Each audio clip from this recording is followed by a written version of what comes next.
Hello, aujourd'hui je vous parle de mes 3 coups de cœur de 2024 et on va commencer par Et vous passerez comme des vents fous de Clara Arnaud, qui est le premier coup de cœur que j'ai eu l'année dernière.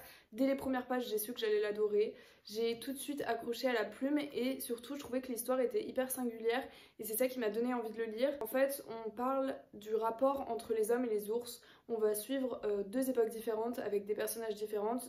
D'abord, on va suivre Jules qui vit au XXe siècle et lui, en fait, son rêve c'est de devenir dresseur d'ours et donc il va aller capturer un jeune ours dans une grotte et il va le dresser pour en faire un ours de cirque et ensuite il va l'emmener avec lui aux États-Unis et donc ça retrace toute l'histoire de Jules et son histoire avec cet ours.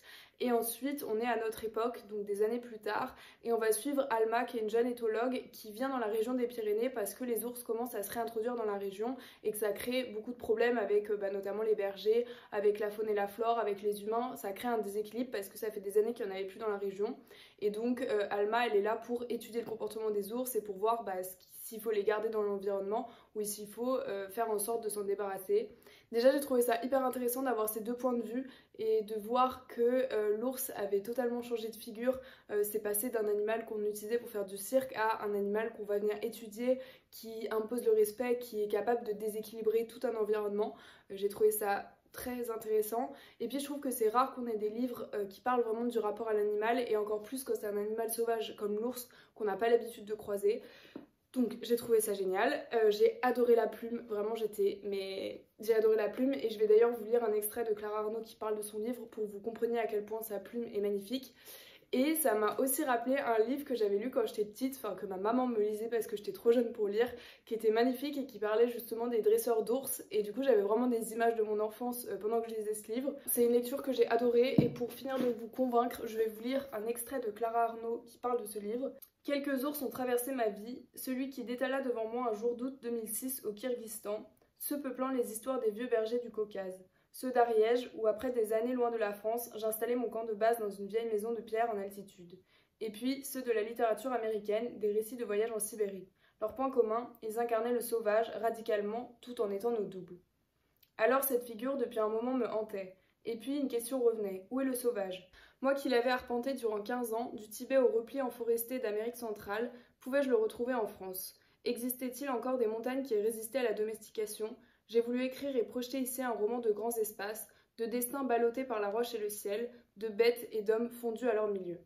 Et ainsi peut-être, espérais-je, décaler le regard sur la montagne, une montagne qui ne serait plus un Graal à conquérir, comme nous la raconte la littérature d'alpinisme, pas un ennemi à vaincre ou un terrain de jeu, non plus un univers bucolique, mais un écosystème complet, une puissance vivante, vibrante, un espace métaphorique, où la liberté se renégocie chaque jour.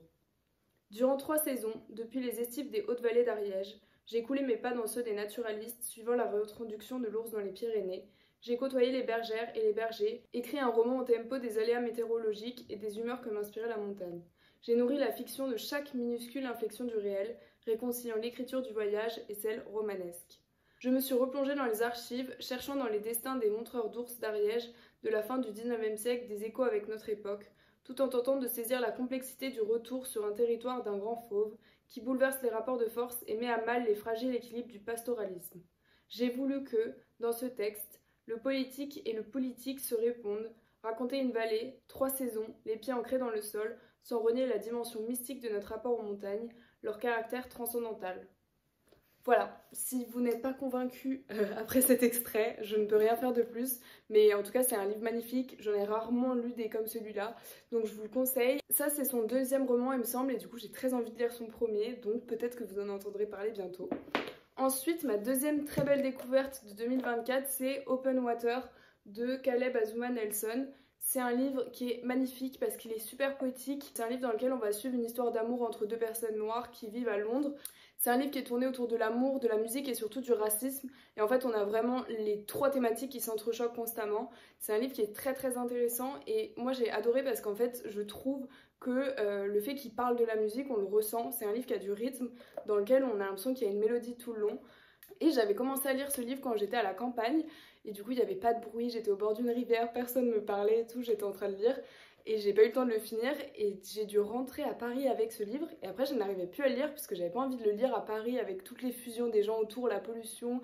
Je sais pas, je trouvais que ça collait pas. Donc c'est une lecture que j'ai beaucoup aimée. Après ça, évidemment, c'est le genre de poésie qui ne plaît pas à tout le monde. J'avais lu un peu les avis négatifs sur Goodreads et il y a plein de gens qui disaient que c'était une écriture hyper pompeuse. Je peux comprendre, mais moi j'ai adoré. J'ai le deuxième livre de l'auteur dans ma pile à lire. Donc là pour le coup vous en entendrez vraiment parler bientôt parce qu'il faut absolument que je finisse ma pile à lire. Ensuite la dernière lecture de 2024 qui a vraiment révolutionné un petit peu mon rapport à la lecture, c'est La Passe Miroir. Il faut savoir que je ne lis pas du tout de fantasy, je n'aime pas la science-fiction, je n'aime pas tout ce qui n'est pas vraiment réel. Donc je lis très peu de fantasy, j'ai pas lu ni regardé les Harry Potter. C'est vraiment un genre auquel je n'accroche pas et pourtant tout le monde me disait lis La Passe Miroir, lis La Passe Miroir, donc j'ai fini par céder. Et j'avais beaucoup d'appréhension, non seulement parce que c'était de la fantasy, mais aussi parce que c'était la littérature jeunesse.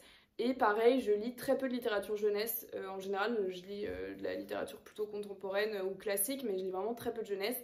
Je me suis dit, le combo fantasy plus jeunesse, j'ai peur que ça me plaise pas. J'ai commencé à l'écouter en livre audio. Déjà, je suis tombée accro aux voix du livre audio, donc maintenant j'ai du mal à le lire en papier parce que je suis trop habituée aux voix du livre audio. Et j'ai adoré.